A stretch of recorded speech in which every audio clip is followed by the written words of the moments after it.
1970 में उत्तर प्रदेश में गुंडा कानून चौधरी चरण सिंह की कलम थी, वो कानून उन्होंने बनाया था। बाबा जी, आपने कोई कानून नहीं बना रखा। और योगी बाबा जो कह रहे हैं कि इनकी गर्मी निकाल दूंगा और मई जून में शिमला जैसी ठंड हो जाएगी, मुझे लग रहा है कि पिछले हफ्ते जो एक शीत लहर आई थी, इनका माथा बहुत बड़ा है, इन्हीं को ठंड लग गई। चौधरी ऐसा भर भर के वोट दो, ईवीएम की मशीन को ऐसा भर के दो, नलके के बटन, हैंडपंप के बटन को ऐसा दबाओ कि भारतीय जनता पार्टी की जो चर्बी चढ़ रही है, सारे नेताओं की चर्बी उतार दो आप।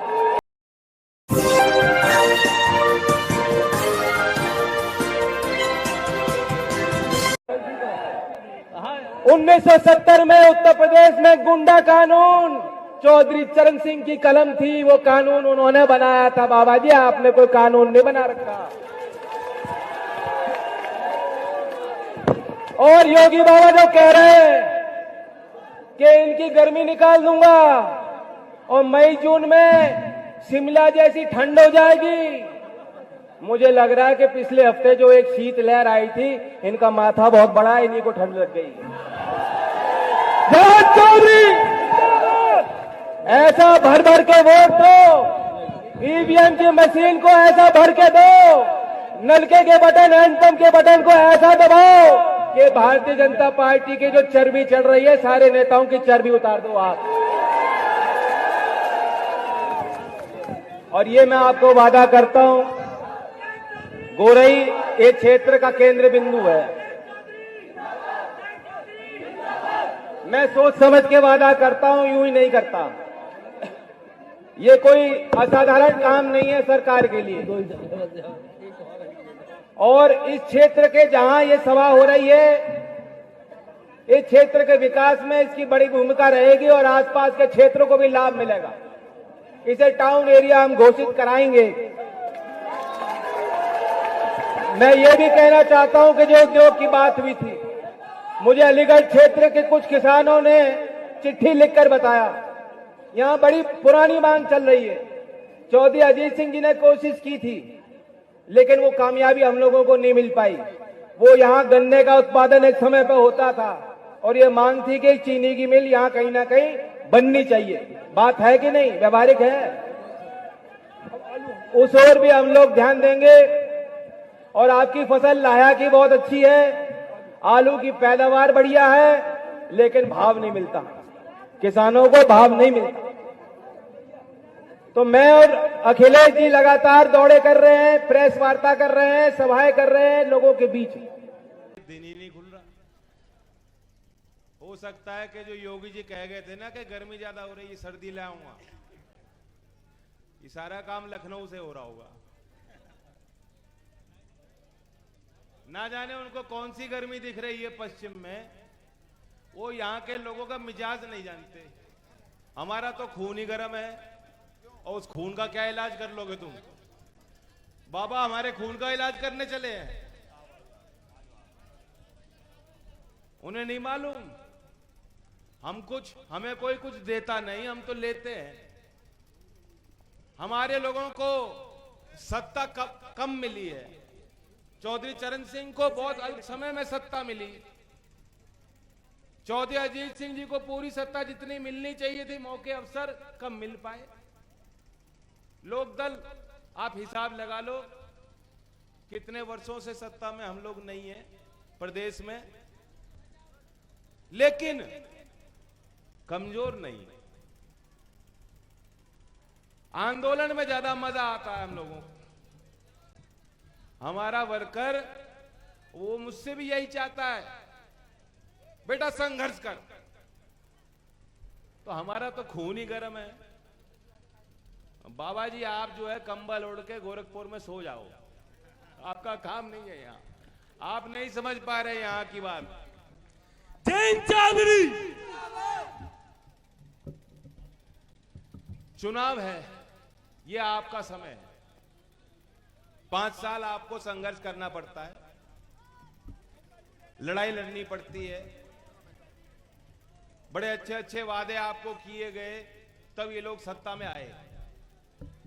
और कोई छोटा आशीर्वाद नहीं दिया आपने, भरपूर आशीर्वाद दिया, झक के इनका झोला भर दिया आपने। पूरी बहुमत है, जो चाहे कर सकते। और क्या किया? आपके हाथ में एक टॉर्च दे दी और कहा लाठी ले लो और खेत में तार लगा लो और पूरी रात वहीं पहरेदारी करो। और क्या दिया? बिजली पूरे उत्तर भारत में सभी राज्यों में आपने तुलना कर सकते हो, बगल में आपका हरियाणा है, आपकी बिजली 5 साल वहां से महंगी थी कि नहीं थी? और क्यों थी?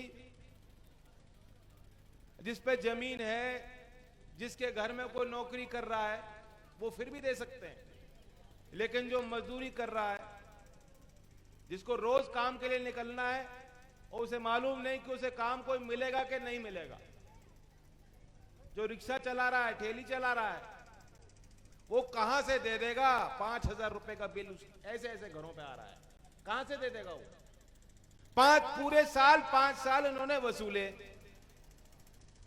अब जो है इनको कपकपी चढ़ गई,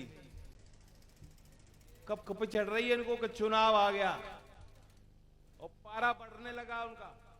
वो नहीं जान रहे, हम तो पहले ही गर्म बैठे हैं, हम लोग तो पहले ही फैसला लिए बैठे। चुनाव के डर से आप वो कह रहे हैं भाई छूट ले लो, राशन बटेगा किसानों के लिए। हमने उनकी आय दुगनी करने के लिए किसान के लिए सॉइल हेल्थ कार्ड बनाए थे ना, पर्चे बांटे थे शुरुआत में। मोदी जी कहते थे, आते थे, कहते थे बहुत बड़ा लाभ होगा, किसान की आय दुगनी हो जाएगी। कब होगी? 2022 तक। और कौन सा साल शुरू हो गया? 2022। एक भी यहां कोई किसान हो, हिसाब हम लोग हिसाब नहीं लगाते। आपकी मजदूरी लग रही है, काम लग रहा है, पूरा परिवार उसमें लग रहा है। अगर आप जोड़ना शुरू करोगे, आप ये पाओगे कि खेती कोई फायदे का सौदा नहीं है। और जो भाव मंडी पे धान के, किसी भी फसल के, जो 2014 के पहले जो भाव मिल जाया करते थे, उसके बाद वो भाव लौटा नहीं है। लौटा है क्या? नहीं मिल रहा भाव। एक किसान यहां खड़ा होकर मुझे बता दे कि जिसकी आय दुगनी हुई हो। चिंता ना करो, कोई छापा नहीं पड़ने वाला है। कोई नहीं। जिंदाबाद जैन चौधरी, जैन चौधरी। और फिर ये जो नौजवान आज नारे ले रहे हैं, इनके अंदर जुनून है। कल मैं अलीगढ़ के दौरे से होके रात को यहां आया हूं, बता नहीं सकता। और सच पूछो तो इन्होंने ही सरकार बनाई थी भाजपा की। इसमें मुझे कोई गुरेज नहीं, कोई मलाल नहीं है। लेकिन इन्हें क्या मिला है? इलाहाबाद विश्वविद्यालय में जब घुस के, यूनिवर्सिटी के अंदर जो बच्चे तैयारी कर रहे हैं इम्तिहानों की, पढ़ रहे हैं, किस तरह से उनको घुस के मारा जाता है। ये अपमान हम सब का है, ये अपमान देश के भविष्य का है। नौकरी के लिए इनको न्योता दिया जाता है कि भर्ती होंगी, आ जाओ। और यहां से उठ के कभी गाजीपुर जाके इम्तिहान दे रहे हैं, कभी बलिया में जाके इम्तिहान दे रहे हैं, कभी दौड़ लग रही है बरेली में। और हर बार फॉर्म भरोगे तो शुल्क भी है, उस पे जीएसटी 18% भी लग रही है। जब भर्ती होती है उस पे फॉर्म पे जो शुल्क दे रहे हो, उस पे 18% जीएसटी भी आप दे रहे हो। और फिर क्या मिलता है? इम्तिहान देने गए बच्चे और पता चला कि पेपर लीक, पेपर आउट। इम्तिहान हो गया, रिजल्ट आ गए, कुछ किस्मत वालों का उसमें गिनती हो गई, घर वालों ने मिठाई बांट दी कि लग गई नौकरी, और तब भी जो है नौकरी उनकी लगी नहीं, ज्वाइनिंग हो नहीं पा रही, कोर्ट में मामला फंस गया। तो ये सब व्यवस्था का सवाल है। और चुनाव के माध्यम से ही अगर हम और आप इन बातों पे गौर नहीं करेंगे तो हमारा आपका कोई दबाव नहीं बचेगा। 13 महीना इस देश में किसानों ने आंदोलन किया। क्यों किया? उनकी कोई जिद थी क्या? उनका कोई स्वार्थ था क्या? जब रात में संकट की घड़ी थी और चौधरी अजीत सिंह जी ने फोन उठाया और राकेश टिकैत को फोन लगाया और कहा बेटा मैं तेरे साथ हूं, हिम्मत मत हारना, वो उन्होंने क्यों किया था? क्या चौधरी अजीत सिंह जी का कोई स्वार्थ था या कोई लालच था? वो किसान क्यों वहां बैठे रहे? पूरा पूरा परिवार, बच्चे, महिलाएं। ताज्जुब करोगे, पश्चिम में जब सभाएं होती हैं महिलाएं नहीं निकलती। आप लोग नहीं आने देते होंगे, नहीं आती। और पंजाब से चल के महिला आ रही है, महिला मोर्चा संभाल रही है, मंच पे महिला बैठ रही है, आगे हजारों महिला बैठ रही हैं और 13 महीने तक वो जो घर परिवार को छोड़ के बैठी रही। क्यों बैठी? उनका कोई लालच था? उनकी जिद थी क्या? उनकी अस्तित्व की लड़ाई थी, वह हमारे लिए लड़ रही थी। इससे बड़ा आशीर्वाद क्या दे सकती थी वो हमें? जिद तो इनकी थी जो सरकार में बैठे हैं। कौन सी पट्टी बांधे बैठे हैं? वारे मोदी, वारे मोदी, वारे मोदी, बस यही चिल्लाना उनका काम है।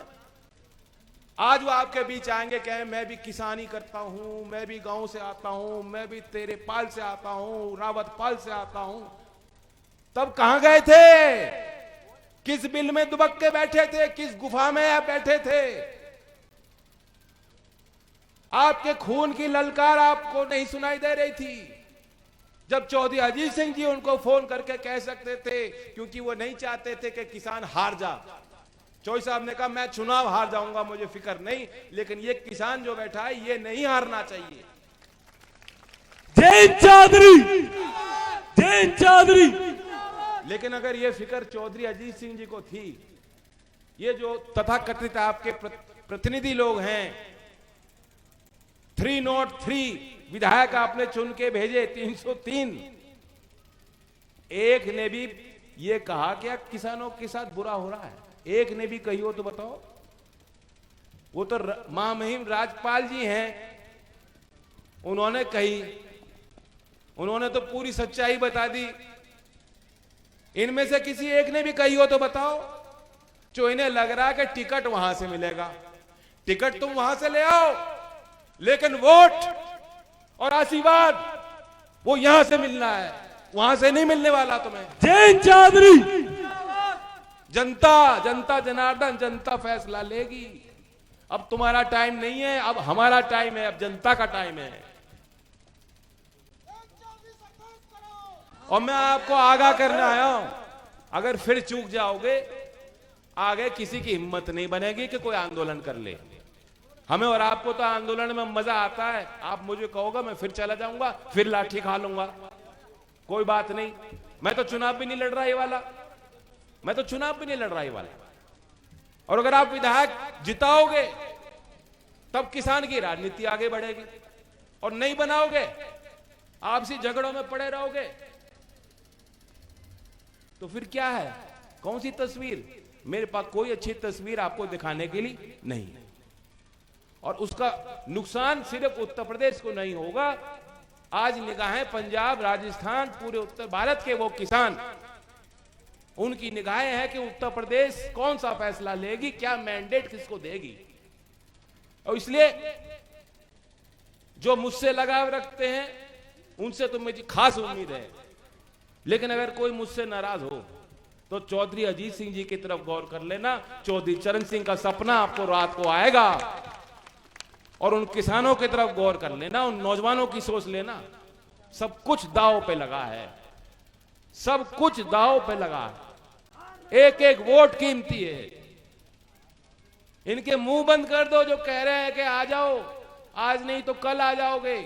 हम इतने सस्ते लोग नहीं, हमारा ईमान हम बेच नहीं सकते। जो कह दिया तो करेंगे, जो फैसला ले लिया तो ले लिया। जैन चौधरी, जैन चौधरी। और करने को तो करना होता तो 1 महीने पहले नहीं हो जाता। आप ये सोचो, हम तो नहीं कह रहे कुछ, और ये जाट जाट जाट जाट जाट क्यों क्यों? चौधरी चरण सिंह के आगे कोई जाट जाट चिल्लाता तो चौधरी साहब क्या कहते?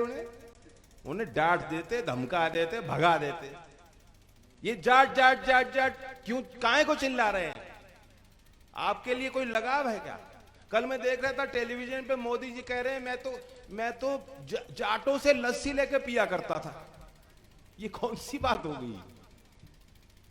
हम किसान हैं और किसान में कई लोग हैं, कई बिरादरियां हैं, सब धर्म के लोग हैं। आप उसका कुछ उपाय कर लो, जाट भी खुश हो जाएगा, बघेल भी खुश हो जाएगा, दलित भी खुश हो जाएगा, ब्राह्मण भी खुश हो जाएगा। इनकी मंशा है हमें तोड़ने की। आप मुझे बताओ, आप भी गांव गांव डोल रहे हो, मैं भी जा रहा हूं। ऐसा माहौल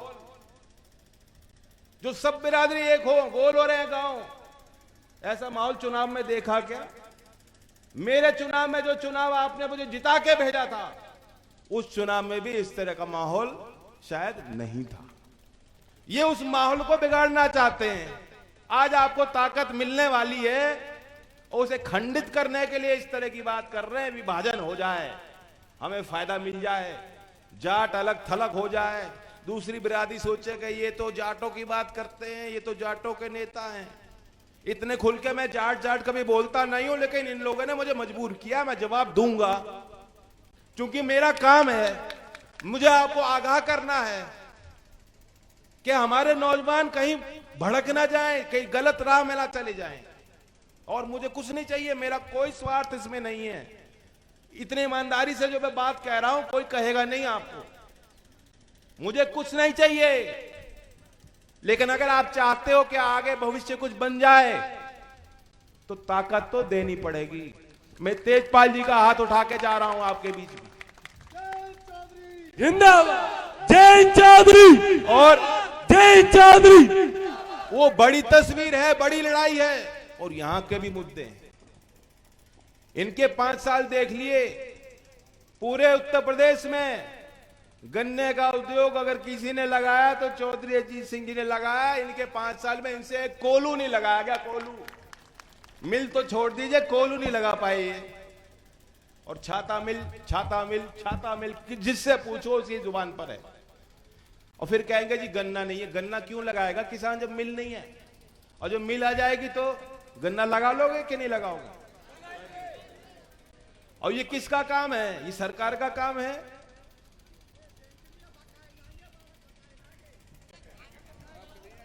अब जो सही गलत की बात नहीं, वो तो पीछे हो गई, पीछे हो गई। मुझे भी कोई बात नहीं, हेमा मालिनी से हार गया, मैं भी बुरा नहीं मानता उस बात का। मैं अभी भी तस्वीर उनकी पिक्चर देख लूंगा, पुरानी वाली आ गई तो वो कोई बात नहीं।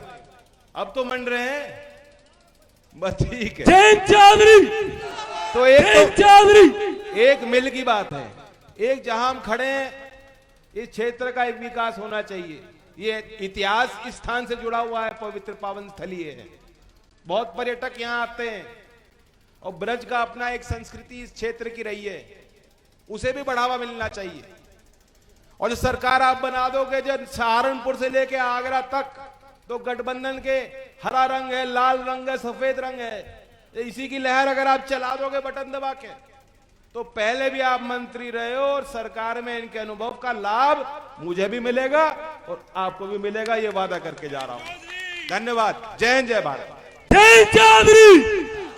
इसी के साथ में सभी अंतगांव पहुंचे और मैं अध्यक्ष जी से अनुरोध करूंगा, पंडित जी से